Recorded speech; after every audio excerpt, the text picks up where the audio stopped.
قربانی کس شخص پر واجب ہے؟ قربانی کس پر واجب ہے، اس کے نصاب کے بارے میں تفصیل سے بتا دیں آصف صاحب کشمیر سے۔ جناب آصف صاحب، قربانی کے نصاب میں 5 چیزیں دیکھی جائیں گی، 5، یہ خوب اچھی طرح دماغ میں بٹھا لیں۔ اور یہ 5 چیزیں کس دن دیکھی جائیں گی؟ بقرعید کی صبح صادق یعنی 10 ذی الحجہ کی صبح صادق سے لے کر 11 ذی الحجہ کے غروب آفتاب، یعنی یہ جو 3 دن ہے نا قربانی کے، 10 11 12، ان 3 دنوں میں کوئی شخص صاحب نصاب ہو تو اس پر قربانی واجب ہے۔ صاحب نصاب کا مطلب کیا ہے؟ یہاں پر قربانی پر خوب سمجھ لیں، سونا ہو کسی کے پاس، یا چاندی ہو، یا مال تجارت ہو۔ تجارتی مال کا مطلب وہ چیز جو بیچنے کی نیت سے خریدی ہو، کوئی پراپرٹی ہے بیچنے کے لیے خریدی، دکاندار کا جو جتنا سامان دکان میں پڑا ہوتا ہے سب بیچنے کے لیے خریدا ہوتا ہے، کوئی کپڑا آپ نے خریدا تھا، خریدتے ہوئے بیچنے کی نیت تھی، تو یہ تجارتی مال کہلاتا ہے۔ چوتھی چیز ہے نقد رقم، کیش، یعنی جو بھی آپ کے پاس بینک میں یا جیب میں جو کیش اماؤنٹ پڑا ہوتا ہے، یہ 4 چیزیں ہو گئی۔ 5ویں چیز ہے ضرورت سے زائد سامان۔ ضرورت سے زائد سامان میں بہت تفصیل ہے، آسان اس کی ایک جو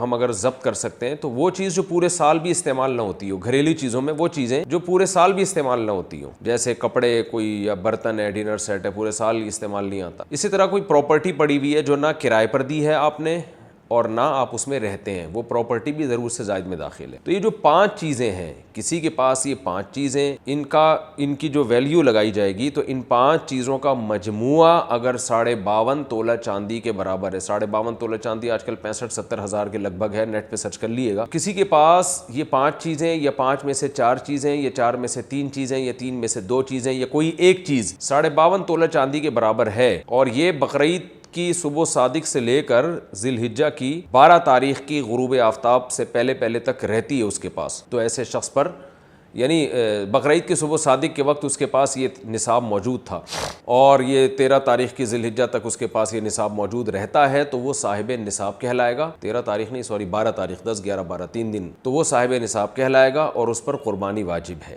بشرطے کہ یہ جو 5 چیزیں یا 4 یا 3 یا 2 چیزیں میں نے بتائی ہیں، ان میں سے سب سے پہلے قرضہ مائنس کیا جائے گا، یعنی قرضہ مائنس کر کے 52.5 تولہ چاندی کے برابر بن رہا ہو۔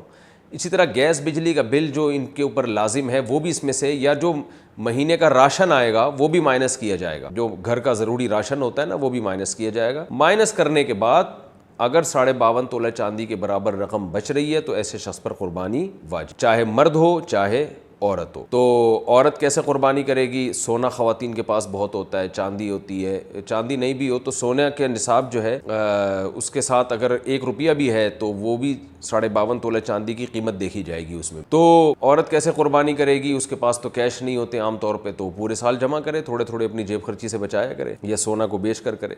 البتہ کسی کے پاس صرف سونا ہی ہے اور یعنی باقی 4 چیزوں میں سے کچھ بھی نہیں، 1 روپیہ بھی نہیں ہے، تو پھر 7.5 تولہ سونا جب تک نہیں ہوگا قربانی واجب نہیں ہوگی۔ یعنی سونے کے ساتھ اگر چاندی ہے یا پیسے ہیں یا تجارتی مال یا ضرورت سے زائد سامان ہے، پھر سونے کی ویلیو دیکھی جائے گی، سونے کو نہیں دیکھا جائے گا۔ لیکن اگر صرف سونا ہی ہے تو پھر 7.5 تولے سونے سے کم پہ نہ زکوٰۃ ہوتی ہے نہ قربانی ہوتی۔ تو یہ ہے، تفصیل سے آپ کو بتا دیا۔